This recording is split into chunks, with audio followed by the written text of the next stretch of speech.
is Judy or Judith. A lot of my family calls me Judy. I am a Venice, California native, and my parents are actually immigrants from Oaxaca. Some of you watching might already know me from my little Insta post. Recently, I made my profile public, and I feel like I've been a little more proactive about like posting interesting things on there in regards to my culture. But yeah, so anyways, I just wanted to start a YouTube video, or I guess a YouTube channel. It's something that I've been wanting to start for a long time. I'm actually really nervous right now. I feel like when it's for Insta, I'm like super peppy and up. But yeah, so here I am. So I gave a little story about me already, or I guess a little bit of an introduction about me.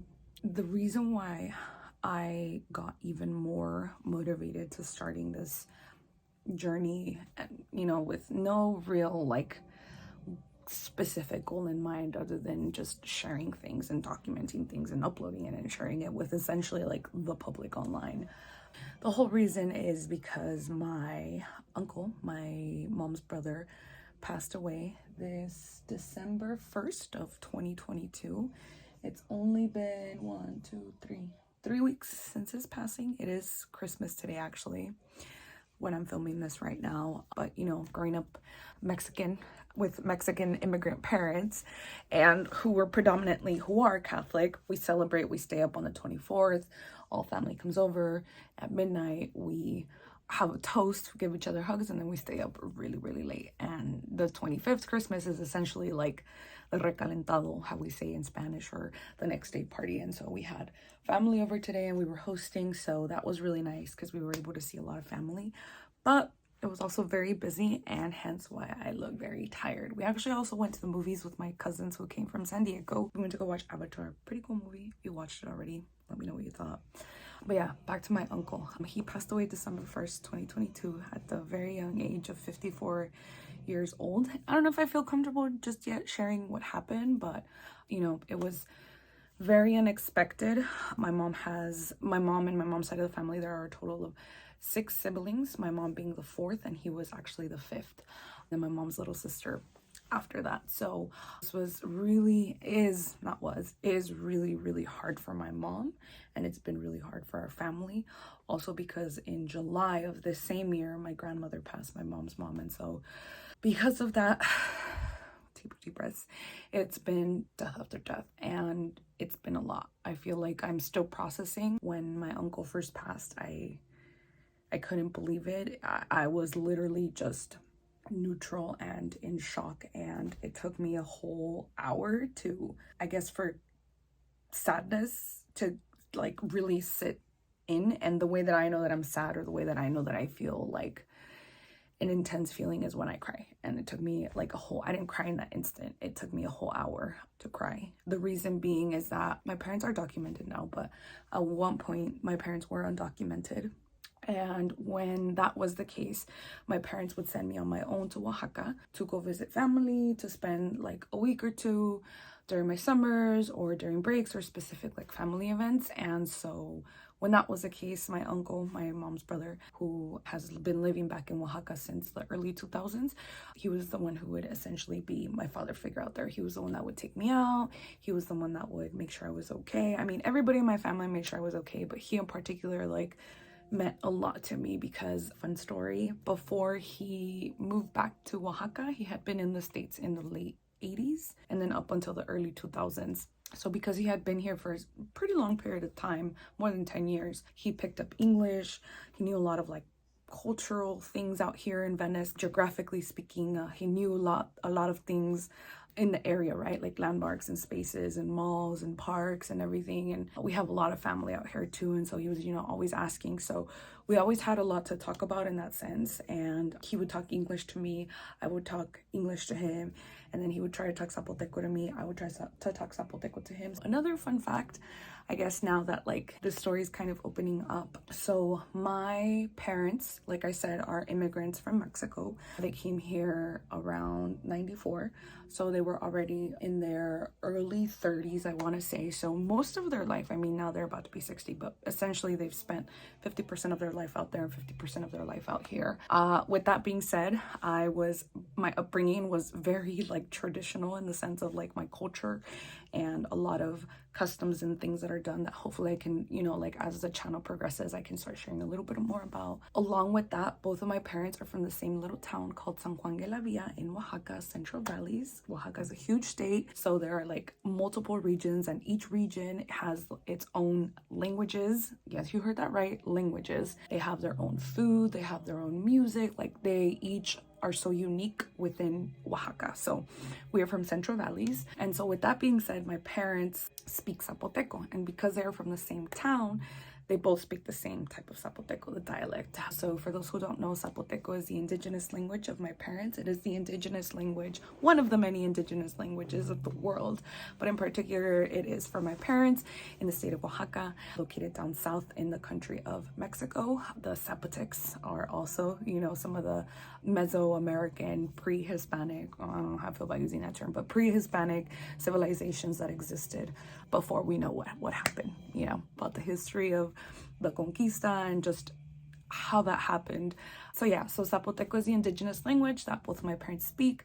My dad did not grow up speaking it as his native language. He grew up speaking Spanish, but he learned Zapoteco because everybody in the streets, his friends, were all speaking it. So that's how he picked it up. My mom, on the other hand, she actually is a native in her native language is Zapoteco. So my mom actually went to school to learn Spanish. And so my grandma on my mom's side, up until when she passed, when she was 88, 89, her Spanish was still very choppy. So I was always very thankful to speak Zapoteco and understand, because I was able to hold conversations with her and she could understand me and I could understand her. So that was always beautiful. But back to the whole Zapoteco thing. So cool fun fact, and my uncle, I'm like going around to different places, but so because both of my parents are from the same town, they speak the same Zapoteco, I grew up listening to it and eventually I learned it. Maybe later on I can dive into like a whole story about how I learned it, and that's always like another fun story to tell. Maybe I can have my mom or my dad with me. I don't know. I'm still exploring what this will look like. Also, I'm very busy outside of here, so I'm actually on my break from work, and so this is why I feel like I've had time to sit down and actually do this. It was just kind of a spur of the moment. But anyways, so I was saying I grew up speaking and understanding Zapoteco, and so when I would go to Oaxaca, back to my uncle, I would tell him to help me learn some more Zapoteco. And so the trade-off was that I would help him upkeep his English and he would help me with the Zapoteco. So my uncle was just like an amazing person, always joking, always making sure that we were all taking care of his nieces and nephews. My uncle did not get married. He didn't have a partner that we knew of, at least, and no children either. And so we, as in my cousins and myself, we were all his children to him, and he treated us equally, and he always made sure that we were okay. He always told us how much he loved us, and you know, I'm sure that he left knowing how much we loved him. So with that being said, another fun fact or interesting story, when my uncle left to the state, to Oaxaca, sorry, he started a film company. So another fun fact, my uncle is the only male brother. He's the only hermano in the family on my mom's side. So there's 6 siblings, like I said earlier. 5 of them are girls and only 1 is a boy, and that's my uncle Pedro. So because of that, you know, a lot of Mexican people from Mexico, and even so people from smaller towns, and even the city in some cases, right? But we tend to go a lot by nicknames. And so even us here, right, first generation, you know, I think we take a lot of those aspects of the culture. So my uncle's nickname was El Único in Spanish, which in English means the only one, because he's the only brother. So when everybody knows him as El Único. So for us, even to it's Tío El Único, it's not Tío Pedro. So hence, if you hear me say El Único, that's what I'm talking about, my uncle. So when he went to Oaxaca, he ended up starting this producciones company where he was filming weddings and baptisms and communions and basically parties that people threw that people wanted documented. This is the early 2000s, so this is a time where cassettes are still a thing. CDs are still like fairly new, but you know, people in small towns aren't really, you know, like don't have access to money as we did probably here. So a lot of people still didn't have the, what's it called? Those thingy, the CD players, DVD players. Ay, ¿quién soy? But so he started that, and it was really cool because he actually got a lot of gigs. He had like cool equipment. At the house back in Oaxaca, he had his own room where it was essentially his studio, where he would spend hours on days editing videos. And so in my uncle's passing, I was thinking about like vlogging and these things. Well, not with his passing, but before that I had already been thinking about it, but even more so with his passing and me trying to just cope and make sense of everything. Granted, I know, you know, grief works different for everyone, and this is my process again. I felt like I wanted to honor him in this way. And so in order to honor Producciones El Único, here we have me, Judy. And so with that being said, the name of the channel is going to be Soy Judy. I asked on Instagram actually to friends and followers on there what they thought about a name for my channel. And the one that got the most votes was Soy Judy, which I thought would be pretty cool. So that's going to be the name of the channel. So make sure to hit the little subscribe button. I don't know where it goes. I'm still learning, but wherever it is, hit the subscribe button, like the video, share it out.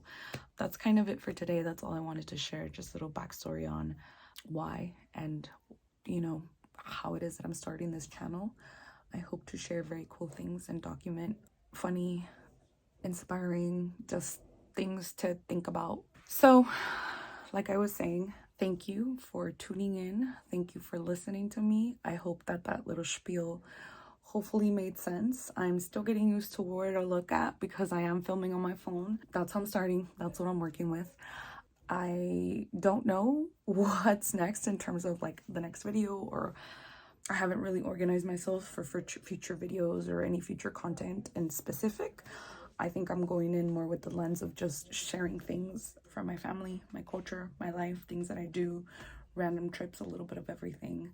I am planning a trip to the homeland next year, early in the year. So that'll definitely be coming. I don't know when or how we'll be able to get that done because next semester is going to be busy. I am in school and I am also working full time, so my weeks are going to get wild.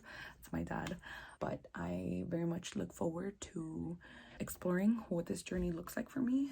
And thank you all for listening. This is in loving memory of my uncle El Único and my grandma Mama Lumi. Thank you all. Be well and happy holidays. Stay safe out there and los veo para la próxima. Bye.